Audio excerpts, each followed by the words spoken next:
Timnas Garuda bersama dengan John Hartman akan dimulai. Kita bahas bersama dengan mantan pemain Timnas Indonesia, Bung Zainal Arif, dan juga pengamat sepak bola, Bung Wisnu Tagalung. Selamat petang semuanya. Selamat petang.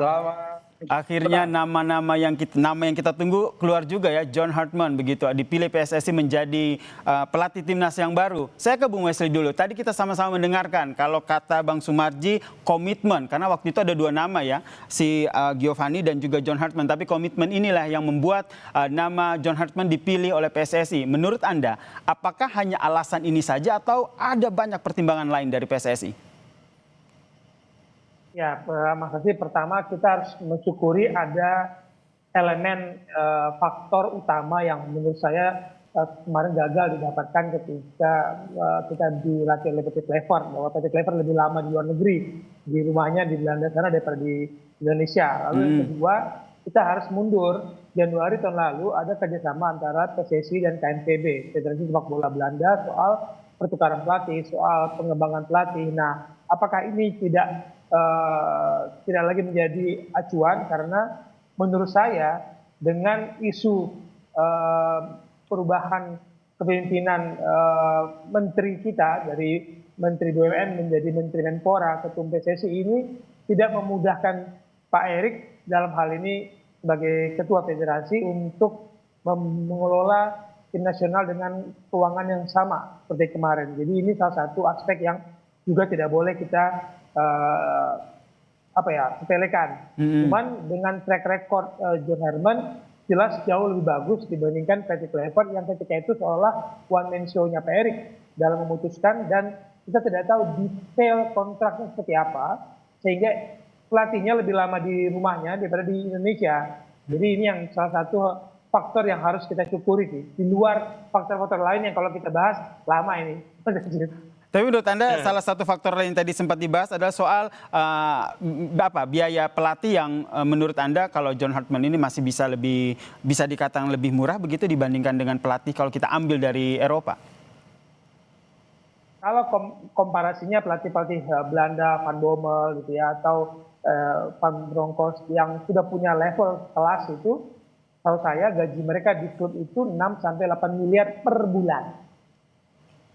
6 miliar sampai 8 miliar per bulan. Dalam rupiah itu ya? Wow, besar juga ya? Ya, kita dengar tidak sampai 700 juta per bulan.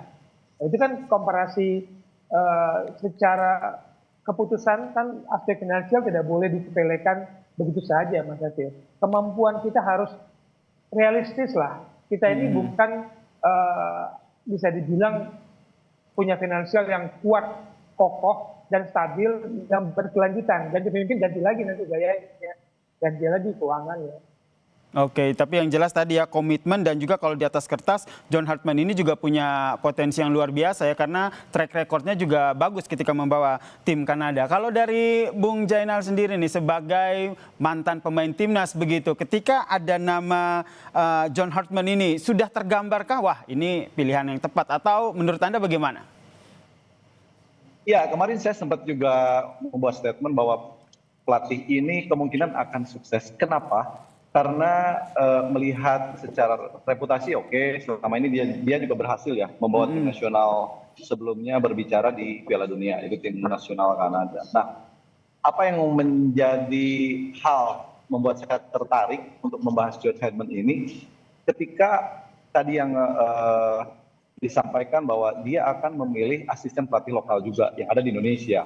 Sejauh ini itu yang mungkin kita harapkan ya, supaya apa? Satu, roadmap yang dia punya itu dia ingin tinggal di Indonesia, dan kemungkinan ini akan terjadi kabar baik nih buat para pemain yang berkompetisi di tanah air.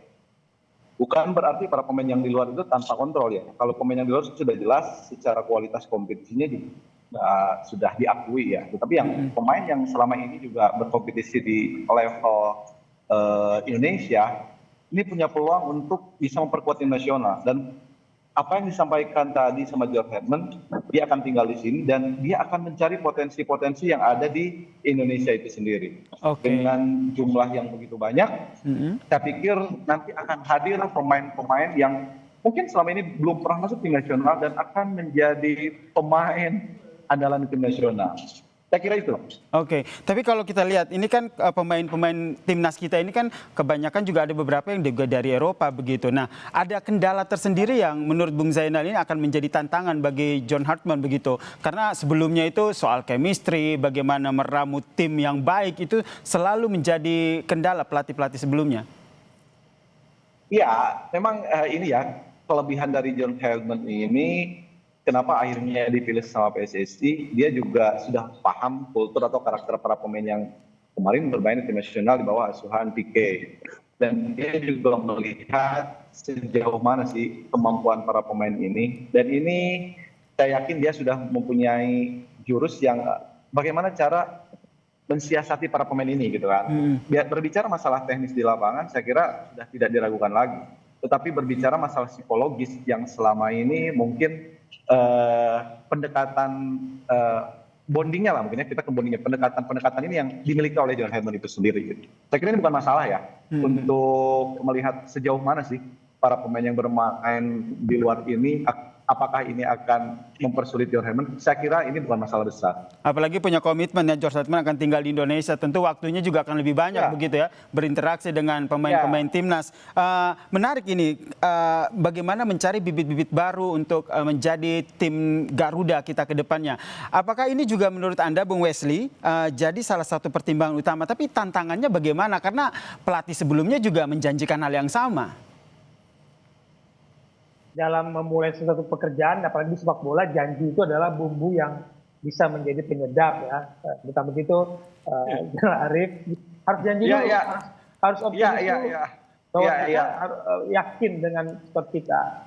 Yang jadi sorotan kita adalah apakah kerangka fondasi tim ini akan sama seperti sebelumnya. Apakah 70-30% pemain diaspora dan lokal, ataukah ada perubahan karena tadi saya ngomong aspek finansial ya.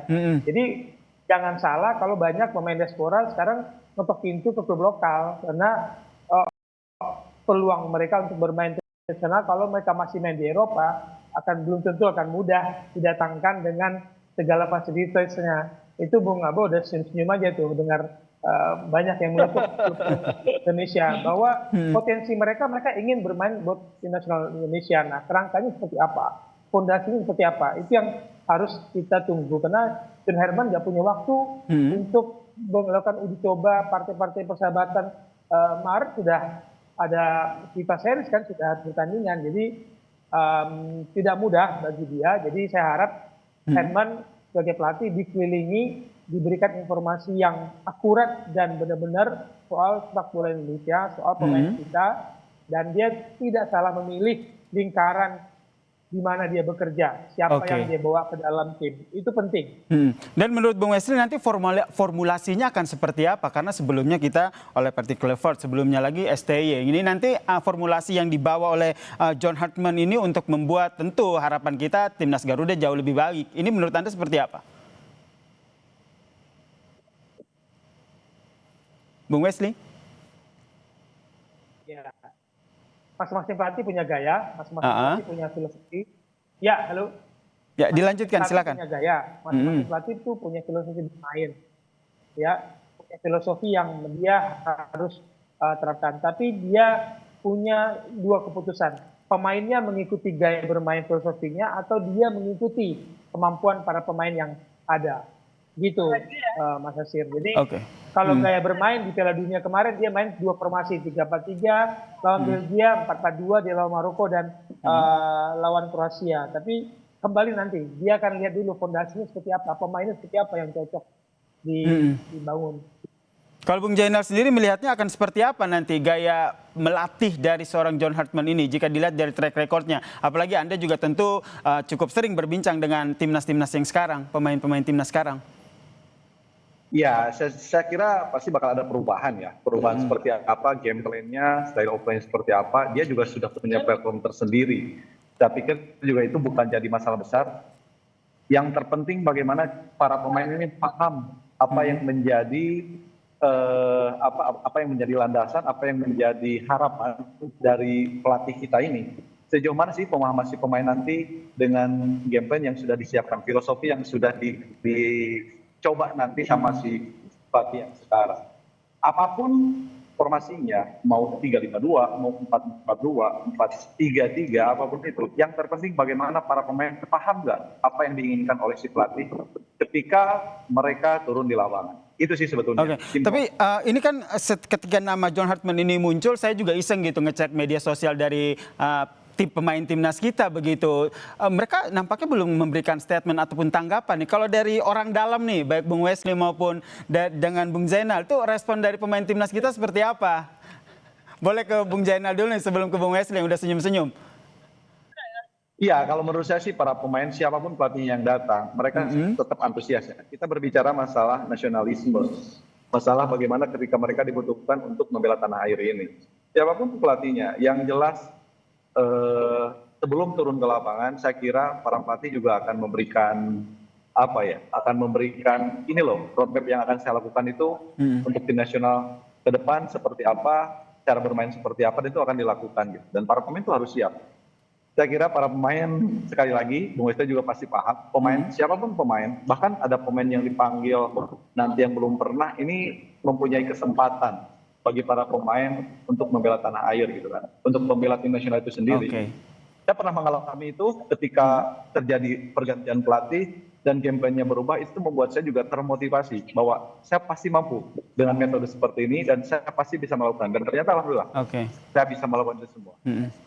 Kalau dari Bung Wesley, sekalian tambahan pertanyaan, butuh berapa lama nih pemain untuk menyesuaikan dengan pelatih yang baru ini? Jawab yang kedua dulu ya, bahwa sebagai pemain profesional tidak butuh waktu yang lama. Oke. Karena sepak bola itu gampang dipelajari, gampang dimengerti selama kita berada dalam frekuensi yang sama, kita jalan di yang sama. Tadi game plan-nya apa, strateginya apa, taktiknya apa, itu cepat dipelajari. Yang penting bagaimana membangun chemistry. Jadi mau seberapa lama itu harusnya bangun chemistry dulu yang dibangun, dan itu adalah tugas pelatih untuk tadi saya katakan dia membangunkan filosofinya ke pemain atau dia menyesuaikan filosofinya dengan pemain yang ada. Itu yang penting untuk pertanyaan kedua tadi. Lalu untuk yang pertama tadi yang bikin Bung Zainal senyum adalah saat ini kan di federasi terjadi komunikasi yang buruk sepanjang yang saya tahu di era sekarang, bahwa ada komunikasi yang seperti ini, ada komunikasi seperti ini. Anda berbeda, Anda akan dicap tidak nasionalis. Mabok timnas itu membuat orang takut berkomunikasi. Kemudian pemain yang salah-salah posting dianggap kubu sebelah, dianggap tidak pro sini. Jadi para pemain juga takut berkomunikasi secara pribadi lewat Instagramnya atau lewat akun sosial medianya. Dan menurut saya itu bagus. Jangan mau dipaksa untuk berbuat sesuatu, mengeluarkan statement sesuatu yang akan menjadi makanan orang-orang yang akan membenturkan kubu-kubu ini kan. Sekarang ini kita lihatlah bagaimana dua kubu itu, kubu Erick Thohir, kubu Aris Lingga dan lainnya, dan kubu sekarang keburu Pak Zainal, Zainuddin Amali, Pak Ketua BTN kita dan yang lainnya. Ini seolah-olah jadi kubu kan, bahwa John Hartman tidak ada pengaruh dari keputusan Pak Erick sebagai ketua umum. Itu aneh bagi saya. Yang jelas kita nantikan ya apa statement awal ketika John Hartman ini tiba ke Indonesia dan resmi dilantik menjadi pelatih timnas kita. Harapan kita bersama tentu jadi yang terbaik lah untuk timnas kita. Terima kasih Bung Wesley Tagalog, analis sepak bola, dan juga Bung Zainal Arif, mantan pemain timnas Indonesia, telah bergabung bersama kami dengan perspektifnya di Kompas Petang. Salam sehat semuanya.